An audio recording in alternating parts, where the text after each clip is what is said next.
Sejam bem-vindos à primeira edição do Cosmos Compact, suas notícias semanais sobre o espaço e astronomia. O tempo estelar atual é domingo, dia 17 de setembro. O fim de semana está acabando. Neste quadro, trarei semanalmente as principais notícias da astronomia. Cosmos Compacto, novidades da semana. Resumido rapidamente. Astrônomos calcularam que as órbitas de dezenas de estrelas ao redor de Sagitário A estrela, o buraco negro supermassivo no centro da Via Láctea, não poderão mais ser observadas em alguns séculos. Pesquisadores que procuram por alienígenas publicaram um artigo com um guia sobre como buscar vida extraterrestre e como detectá-la da maneira mais segura possível. O Webb investiga a taxa de expansão do cosmos e, com isso, aprofunda as divisões entre os cosmólogos que estudam a taxa de expansão do universo e têm opiniões divergentes. Astrônomos descobrem, por acaso, 21 anãs marrons com o telescópio espacial James Webb. Fome de luz. Galáxias normais são encontradas por emitirem radiação, mas agora os astrônomos descobriram uma galáxia fascinante no universo jovem que absorve luz. Mudança polar. Polaris, a estrela polar, apresenta mudanças inesperadas em sua frequência de pulsação, surpreendendo os pesquisadores. Estrelas próximas de Sagitários, A estrela, podem deixar de ser vistas em alguns séculos.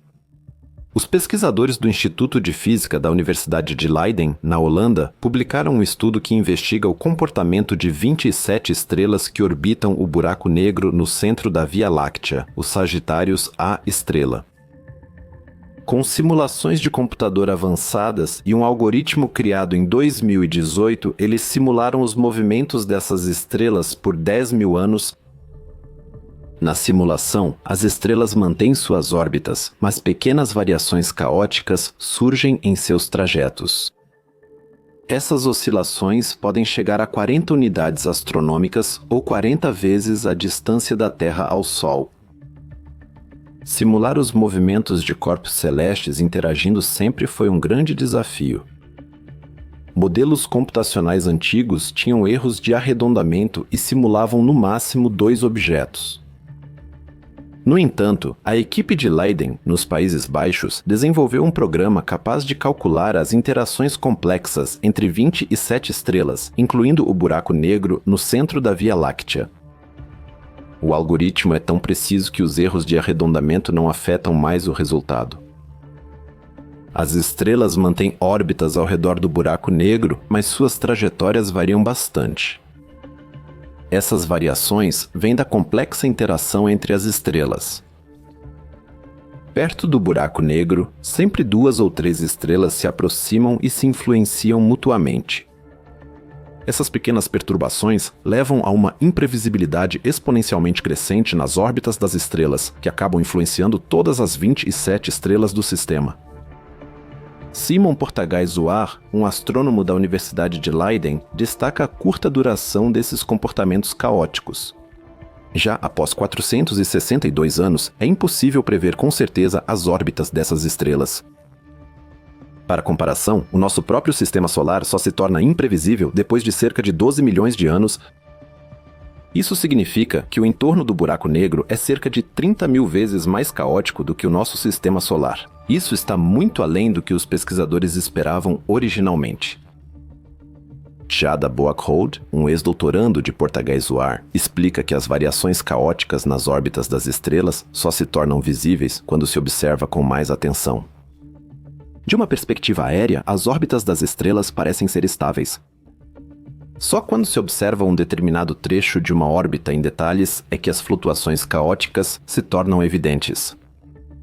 Os pesquisadores introduziram o termo caos pontuado para esse fenômeno, inspirados pela teoria do equilíbrio pontuado na biologia evolutiva. Essas observações mudam como os astrônomos interpretam eventos próximos a buracos negros. Cientistas se importam não só com os 462 anos, mas porque isso obriga astrônomos a observar fenômenos perto de buracos negros de outra forma. Pesquisadores publicam orientações para detectar alienígenas com segurança. Nas últimas décadas, observações e descobertas científicas suscitaram especulações na comunidade sobre possível detecção de vida extraterrestre. Entre eles estavam, em 2017, o misterioso Oumuamua, asteroide interestelar que cruzou nosso sistema solar, e em 2021, a possível detecção de fosfina na atmosfera de Vênus. Em ambos os casos, parecia pelo menos possível que se tratasse de indícios de atividade biológica em outros corpos celestes. No entanto, a maioria desses indícios inicialmente promissores acabou se revelando interpretações equivocadas após uma análise científica mais detalhada e a exclusão de explicações alternativas. Muitas vezes, as observações podiam ser explicadas por processos naturais ou não biológicos, tornando improvável concluir pela existência de vida extraterrestre. Isso mostra como é extremamente difícil e requer muita cautela a detecção de micro-organismos extraterrestres ou outras formas de vida. Em um artigo científico recém-publicado, os autores propõem, nesse contexto, uma abordagem sistemática para que futuras descobertas desse tipo possam ser avaliadas de forma cientificamente válida. Nesse processo, devem ser consideradas tanto a quantidade e a qualidade das evidências e provas realmente disponíveis, quanto o grau de consenso entre os especialistas na comunidade científica. Os autores enfatizam que os astrobiólogos não devem focar apenas na identificação de possíveis formas de vida. É pelo menos igualmente importante pesquisar sistematicamente todos os processos abióticos possíveis que possam imitar sinais ou vestígios biológicos. Só quando for possível excluir com altíssima probabilidade todas as alternativas conhecidas é que se poderá realmente falar em uma evidência robusta de vida extraterrestre. Ainda estamos longe desse objetivo. Webb estuda a expansão do cosmos. A constante de Hubble é um valor fundamental na astronomia e indica a taxa de expansão do universo. No entanto, existe uma discrepância contínua, conhecida como tensão de Hubble ou crise da cosmologia, que envolve os diferentes valores da constante de Hubble. Aqui, agora, a tecnologia mais avançada entrou em cena. O telescópio espacial James Webb trouxe dados recentes para aprofundar essa questão. O Nobel Adam Rees e colegas analisaram os novos dados e refinaram a metodologia para medir a constante de Hubble local. O telescópio Webb observou variáveis cefeidas, estrelas com brilho variável em padrão previsível usadas como faróis de distância cósmica há mais de um século. As capacidades infravermelhas do Webb permitiram estudar essas variáveis cefeidas com precisão inédita. Para isso, foi utilizada a escada de distâncias cósmicas, um processo em várias etapas que mede e compara as distâncias até uma série de objetos cósmicos. A precisão do telescópio Webb não só confirmou os dados do Hubble, como também reduziu o ruído estatístico nas medições, o que significa uma precisão ainda maior. Essa precisão é essencial para entender a tensão de Hubble ou a crise da cosmologia. Como os novos dados são menos propensos a erros, a probabilidade de que a tensão de Hubble seja causada por erros sistemáticos de medição diminui. Isso levanta a questão se a teoria padrão da cosmologia e nossa compreensão do universo e de sua evolução estão completas. Isso pode indicar que formas exóticas de matéria escura ou energia escura podem existir, ou que nossa compreensão da gravidade em si precisa ser revisada. Webb fez medições em duas etapas. Primeiro, observaram-se cefeidas na galáxia NGC 4258, cuja distância já é conhecida geometricamente. O segundo passo foi observar cefeidas nas galáxias hospedeiras de supernovas do tipo Ia. A junção desses dois passos permite medir com precisão a distância até supernovas distantes, fundamental para determinar a constante de Hubble. Mesmo com medições precisas, a tensão de Hubble segue sem solução. O fato de que a taxa de expansão observada do universo excede a taxa prevista é um problema que já dura décadas. A persistência do problema, apesar da precisão maior dos dados do Webb, mantém várias possibilidades empolgantes e complexas para o futuro da astrofísica. Isso pode ser um indicativo de que aspectos fundamentais da nossa compreensão do universo precisam ser repensados. O telescópio espacial James Webb descobre por acaso 21 anãs marrons. Com sua observação infravermelha de alta resolução, o telescópio espacial James Webb descobriu inesperadamente 21 anãs marrons. Embora esses objetos tenham massa especialmente baixa e, portanto, sejam extremamente difíceis de detectar, o telescópio conseguiu identificar as anãs marrons em dados de duas pesquisas extragalácticas que, na verdade, não tinham como objetivo encontrá-las. Para a astronomia, esses corpos celestes são um fenômeno enigmático, já que sua massa fica entre planetas e estrelas. Porém, não tem massa bastante para iniciar a fusão termonuclear no núcleo. A descoberta desses 21 anões, situados entre 0,1 e 4,2 kPa, é especialmente reveladora, já que a maioria dos exemplares conhecidos até agora se encontra na vizinhança cósmica imediata do Sol.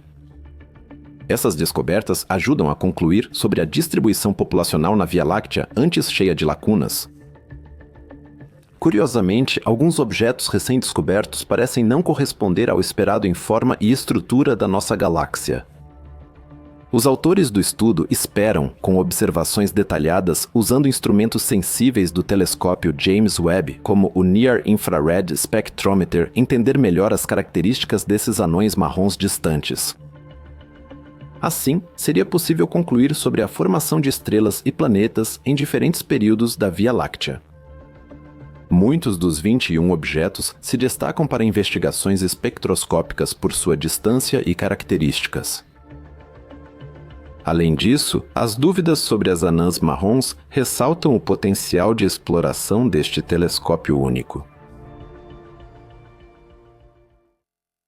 Astrônomos encontram galáxias jovens no universo primitivo. Uma equipe de astrônomos internacionais, liderada pelo Centro Cosmic Dawn em Copenhague, fez uma descoberta fascinante com o telescópio espacial Hubble. Eles estudaram uma galáxia que tem quase 11 bilhões de anos. O que torna essa descoberta única não é a idade da galáxia, mas o método de identificação.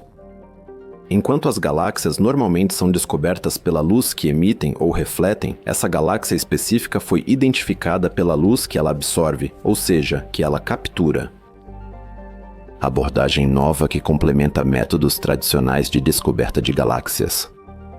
Além disso, há pelo menos uma galáxia vizinha próxima ao objeto observado, e ambas podem fazer parte de um grupo inicial de galáxias, que possivelmente evoluirá para uma estrutura semelhante ao grupo local, na qual também está localizada a nossa Via Láctea.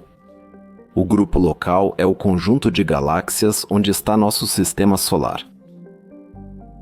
Geralmente, como mencionado, as galáxias são descobertas pela emissão ou reflexão de luz em todo o espectro eletromagnético. Neste caso, porém, os pesquisadores usaram a capacidade da galáxia de absorver luz. Eles descobriram que, quando uma galáxia está exatamente na linha de visão de uma fonte de luz mais brilhante e distante, como um quasar, ela absorve parte dessa luz devido ao gás e às partículas de poeira entre suas estrelas. Curiosamente, a absorção não é distribuída de forma uniforme por todos os comprimentos de onda da luz. Em vez disso, existem comprimentos de onda específicos nos quais a luz é absorvida, o que leva a lacunas de absorção características no espectro da fonte de luz observada. Os cientistas usam essas lacunas de absorção para deduzir várias propriedades físicas da galáxia em primeiro plano que está absorvendo. Ao analisar o espectro da fonte de luz de fundo, como um quasar ou outro objeto brilhante, é possível identificar os comprimentos de onda em que a luz está ausente. Essas lacunas no espectro permitem que os pesquisadores deduzam propriedades físicas como tamanho, massa, idade e talvez até a composição química da galáxia em primeiro plano. Johan Fynbo, um professor de astronomia no Cosmic Dawn Center em Copenhague, enfrentou esse desafio e utiliza um método especial para encontrar essas galáxias. O grupo de pesquisa dele busca quasares que aparentam ser muito vermelhos. Uma aparência assim geralmente indica que uma galáxia em primeiro plno cheia de poeira absorve a luz azul do quasar, deixando passar apenas a luz vermelha. Após identificar os quasares, o próximo e mais difícil passo é analisar a luz da galáxia em primeiro plano. Isso representa um desafio extremo, pois a galáxia geralmente está quase exatamente na frente do quasar brilhante. Embora a equipe ainda não tenha conseguido encontrar o equivalente luminoso da galáxia absorvente, eles descobriram outra galáxia próxima que apresenta uma alta taxa de formação estelar. Essa galáxia vizinha está gravitacionalmente ligada à galáxia absorvente, o que significa que, apesar da expansão do universo, elas não serão separadas. Essa conexão torna essas galáxias um objeto de pesquisa especialmente interessante para observações futuras. Johan Fimbo e sua equipe planejam investigar novamente a região no futuro com o telescópio óptico nórdico em La Palma e outros telescópios, para buscar outros membros do grupo de galáxias e, se possível, identificar a galáxia absorvente. Mudança incomum de Polaris, a estrela polar da Terra. A estrela polar é a mais brilhante da Ursa Menor e serve como referência no céu noturno por estar próxima ao Polo Norte Celeste. Por muito tempo, acreditou-se que fosse um sistema estelar binário, composto por uma gigante amarela e sua companheira. Observações mais precisas, no entanto, revelaram que a estrela gigante é uma típica cefeida, que pulsa em intervalos regulares. Essas são as estrelas que também são usadas para determinar distâncias no universo. Durante décadas, foi observado que a frequência dos pulsos aumentava continuamente, mas a amplitude diminuía. Porém, isso mudou inesperadamente. A frequência dos pulsos de Polaris diminuiu, enquanto as variações de amplitude pararam de aumentar.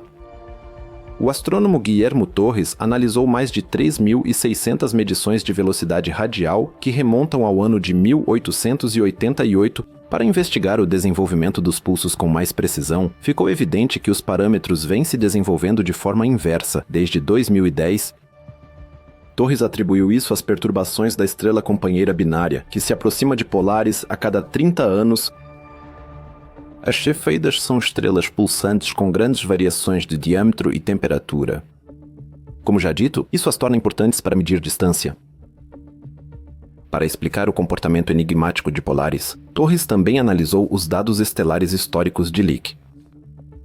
Assim, ele pôde traçar como a amplitude e a frequência oscilaram ao longo das décadas. Parece que a estrela companheira afeta as camadas externas da atmosfera da gigante onde há pulsações. Torres, com observações prolongadas, determinou com mais precisão a órbita do sistema binário. Isso pode permitir estimativas futuras mais precisas da massa das estrelas. No geral, Polaris apresenta um comportamento imprevisível e dependente de seu companheiro. Isso é importante para entender outras estrelas pulsantes e suas oscilações.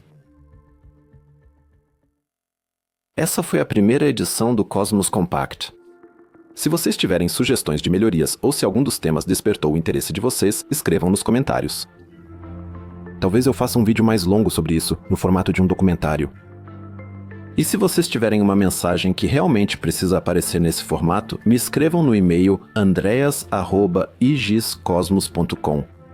Se for adequado, vou apresentar a notícia nesse formato e mencionar o nome de vocês. Saudações cósmicas do sul de Hessen e até a próxima Cosmos Compact.